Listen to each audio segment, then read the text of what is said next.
Hello friends, എല്ലാവർക്കും Mallus cooking ഹട്ടിന്റെ പുതിയൊരു വീഡിയോയിലേക്ക് സ്വാഗതം.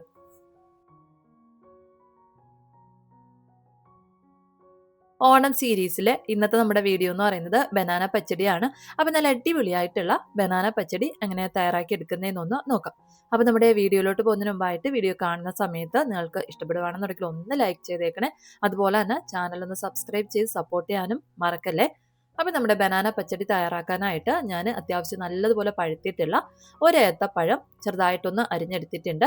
ഇതിലേക്ക് നമുക്ക് ഒരു പച്ചമുളകും കൂടെ ഒന്ന് ചേർത്ത് കൊടുക്കാം. ഇനി നമ്മൾ അരിഞ്ഞെടുത്തിട്ടുള്ള ഈ പഴവും പച്ചമുളകും നമുക്കൊരു പാത്രത്തിലേക്ക് ഒന്ന് ചേർത്തതിന് ശേഷം 1/4 ടീസ്പൂൺ അളവിൽ മഞ്ഞൾപ്പൊടി കൂടി ഒന്ന് ചേർത്തതിന് ശേഷം പഴം ഒന്ന് വെന്ത് കിട്ടാൻ പാകത്തിന് ഒരു അരക്കപ്പ് അളവിൽ വെള്ളം കൂടി ഒന്ന് ചേർത്ത് നന്നായിട്ടൊന്ന് മിക്സ് ചെയ്ത് പഴം നന്നായിട്ടൊന്ന് വേവിച്ച് എടുക്കാം. വെള്ളമൊക്കെ ഒന്ന് തിളച്ച് ഈ പഴം ഒന്ന് വെന്ത് വരുന്ന സമയം കൊണ്ട് നമുക്ക് പച്ചടിക്ക് വേണ്ടിയിട്ടുള്ള തേങ്ങയൊന്ന് അരച്ചെടുക്കാം. അതിനായിട്ട് ഒരു മിക്സിയുടെ ജാറിലേക്ക് 5 സ്പൂൺ അളവിൽ ചിരകിയ തേങ്ങ ചേർത്ത് കൊടുത്തിട്ടുണ്ട്. ഇതിലേക്ക് ഒരു പച്ചമുളകും 1/2 ടീസ്പൂൺ അളവിൽ ജീരകവും 1/4 ടീസ്പൂൺ കടുവും കൂടി ഒന്ന് ചേർത്തതിന് ശേഷം ആവശ്യത്തിനുള്ള വെള്ളം ചേർത്തിട്ട് നന്നായിട്ടൊന്ന് അരച്ചെടുക്കാം. ഇപ്പം നമ്മുടെ പഴമൊക്കെ നല്ലതുപോലെ ഒന്ന് വെന്ത് നമ്മൾ ചേർത്ത് കൊടുത്തിട്ടുള്ള വെള്ളമൊക്കെ നന്നായിട്ടൊന്ന് വറ്റി വന്നിട്ടുണ്ട്. ഇനി ഈ ഒരു സമയം ഇതിലേക്ക് നമ്മൾ അരച്ചെടുത്തിട്ടുള്ള തേങ്ങ നമുക്ക് ചേർത്ത് കൊടുക്കാം. തേങ്ങ ചേർത്തതിന് ശേഷം നമുക്ക് നന്നായിട്ടൊന്ന് മിക്സ് ചെയ്തെടുക്കാം. തേങ്ങയുടെ പച്ചമണമൊക്കെ ഒന്ന് മാറി വരുന്നവരേക്കും തേങ്ങ നമുക്കൊന്ന് തിളപ്പിച്ച് എടുക്കാം.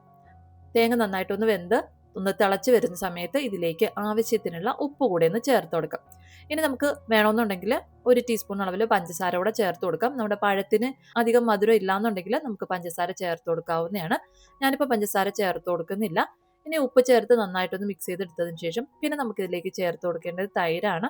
അപ്പോൾ ഫ്ലെയിം ഒന്ന് ലോയിലോട്ട് മാറ്റിയിട്ട് നമുക്കിതിലേക്ക് തൈര് ചേർത്ത് കൊടുക്കണം. ഞാൻ അരക്കപ്പ് അളവിൽ തൈര് മിക്സിയിൽ നന്നായിട്ടൊന്ന് അടിച്ചെടുത്തിട്ടുണ്ട്. അത് നമുക്കിതിലേക്ക് ചേർത്ത് നന്നായിട്ടൊന്ന് മിക്സ് ചെയ്ത് എടുക്കാം. തൈര് ചേർത്തതിന് ശേഷം പിന്നെ നമ്മൾ പച്ചടി തിളപ്പിക്കേണ്ട ആവശ്യമില്ല. തൈര് ചേർത്തൊന്ന് മിക്സ് ചെയ്തതിന് ശേഷം സ്റ്റൗ ഒന്ന് ഓഫ് ചെയ്യാവുന്നതാണ്.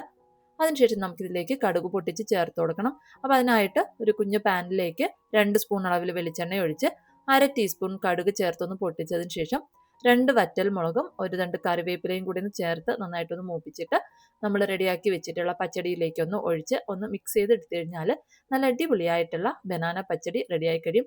അപ്പോൾ എന്തായാലും ഈ ഒരു ഓണത്തിന് ബനാന പച്ചടി ഇതുപോലെ ഒന്ന് തയ്യാറാക്കി നോക്കുക.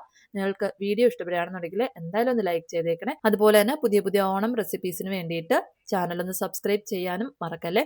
അപ്പോൾ പുതിയൊരു വീഡിയോയിലൂടെ നമുക്ക് വീണ്ടും കാണാം. അതുവരെ താങ്ക് യു, ബൈ.